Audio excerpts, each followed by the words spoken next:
Akkam jirtan hordoftoota keenya kabajamoo kanneen Oromoo Samsung Grand dhuftan nagaa keessanii hayyee baga jiraatanii baga rabbiin sa'a kanaan isin ga'e. Egaa hordoftoota keenya har'a wajjin ilaallu akkaataa suuraa takka qofaan wallpaper yookiin iskiriina moobaayila keessanii jijjiiratanii akkasuma social media garaagaraa background isaa akkaataa itti jijjiirachuu dandeessan ka wajjin ilaallu ta'a jechuudha. Kana jechuun footoo takka qofaan wallpaper isa amma fuula keessan dura argitan kanas yeroo jijjiiraa akkasuma background Facebook ta'e fakkeenyaaf imo messenger fi kan kana fakkaatan hunda bakka tokkotti akkaataa itti jijjiiruu dandeessan ka wajjin ilaallu ta'a jechuudha. Akka irraa fayyadamtan abdii qabna baay'ee gaariidha. Sistemni kuni sistema baay'ee ariifa akka irraa fayyadamtan jecha channel Oromoo Samsungiif haaraa kan taatan yookiin immoo ila ammaatti subscribe kan godhin akka subscribe gootan akkasuma video keenyas like share akka gootan jecha yeroo gara barnoota keenyaatti darbinu appii fayyadamna. Applicationii immoo Play Store keessatti argama. Warra Play Store keessaan buufne immoo description YouTube channel keenya jala link isaa isiniif kenna achirraa buufachuu dandeessu kallattiidhaan. Bakka search kanarratti erga tuqxanii designer tools jetanii barreessitu. Designer tools haala kanaan erga barreessitanii akkanatti isinii dhufa. Ani amma install godhee waan qabuuf isin immoo install gochuu isinirraa ergama. Ergasii immoo iddoo open jettu tanarra cuqaastu. Haala kanaan erga inni isinii dhufe xinnoo gabbuutu askinoo bakka mallattoo tana cuftuu tana yeroo takkaaf on gootu.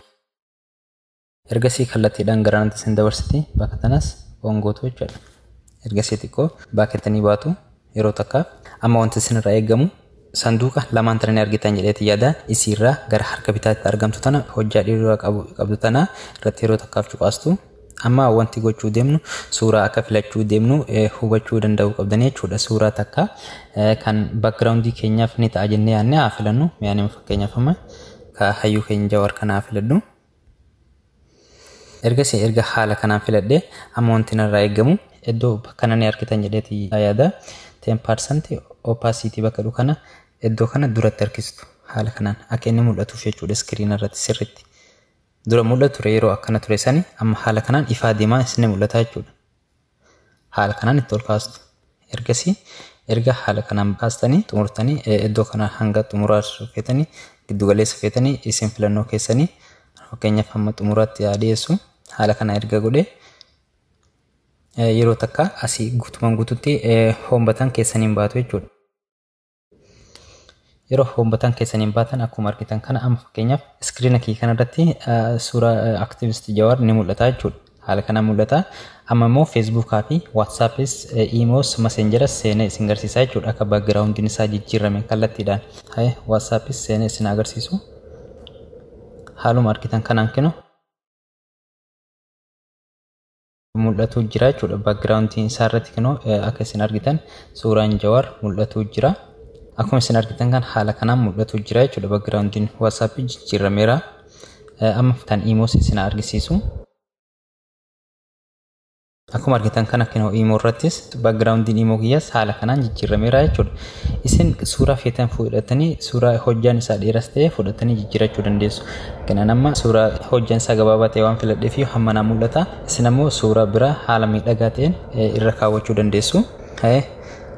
Amma messenger irratti mee ilaallu. Kino messenger irrattis akkuma argitan kana backgroundin isaa jijjiirameera jechuudha. Ni argitan jedheeti yaada. Facebook innoo fi waan ta'eef kan Facebook isin argisiisu. Yeroo haala kanaan Facebook keessan irra galtan akkuma argitan kana kino background Facebook kiyya suuraa activist Jawaartu mul'ataa jira jechuudha.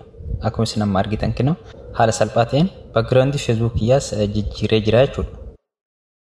Haga kanatti isin agarsiise isin ammoo keessa deemtanii ilaaltanii moobaayila keessan guutumaan guututti background isaa isin jijjiiree dheetii yaada. Application kun baay'ee gaariidha. Akka irraa fayyadamtan abdii qabna. Maarree barnoonni keenya kan har'aaf qabannee isin dhiyaanne kan hamma ammaatiin hordofaa turtanidha. Har'aaf turtii gaarii nagaan nu tura.